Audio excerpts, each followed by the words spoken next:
Perception versus essence. On the one hand, very simple, on the other hand, very subtle and difficult to describe. But we'll do it anyway. No problem. The impossible just takes a little longer, that's all. The material is rather unique because it came out of research which had not been done elsewhere. It came about as a result of an observation of a Course in Miracles class. Came as a result of an observation of, I was doing kinesiology on people, and I needed somebody to demonstrate it that evening. And things that made everybody go weak, like looking at fluorescent lights or holding pesticides against your solar plexus, various things like that. All of a sudden, here was a few students on this Course in Miracles, and they did not go weak. I said, what is this? Hundreds and hundreds of people all went weak. These people didn't go weak.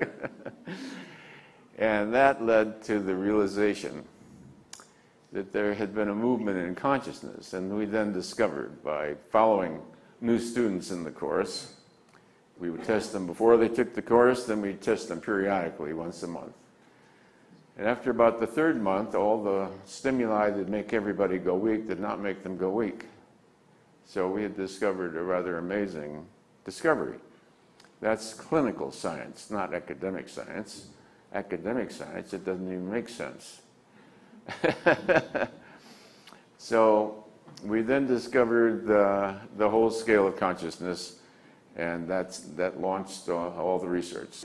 Anyway, it follows the chain of being. On the left-hand side, what you really see is the levels here come from psychoanalysis. Come from the psychoanalysis. These are the welfare emotions. These are emergency emotions. And this is the great chain of being. Ken Wilber, the perennial philosophy, it's repetitious throughout history. That hatred is near the bottom and despair is near the bottom. And that joy and happiness are up here. The important thing is that God is up here at this end. He's not at the end of hate. Some people in the world seem to have this whole map turned around. Love and trust is weakness and to be despised, and hate is masculine and good, you know? Okay. So anyway, the map of consciousness allows us now a way of discerning essence. A way of discerning essence. So what the map really does is give a calibrated level to the field. The field. The person says, I come here out of friendship, and you calibrate him, he's 190.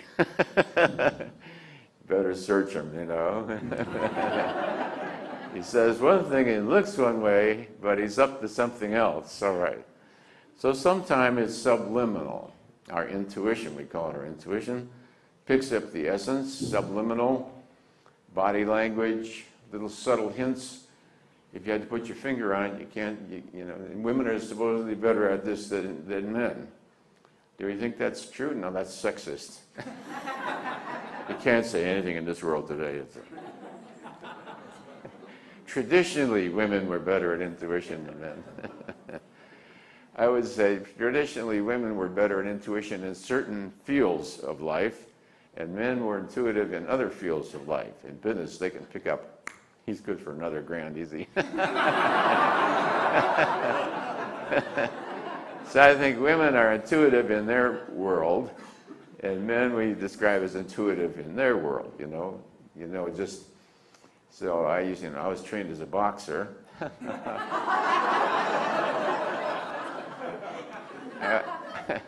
I was a mosquito weight because I didn't weigh 90 pounds to make flyweight.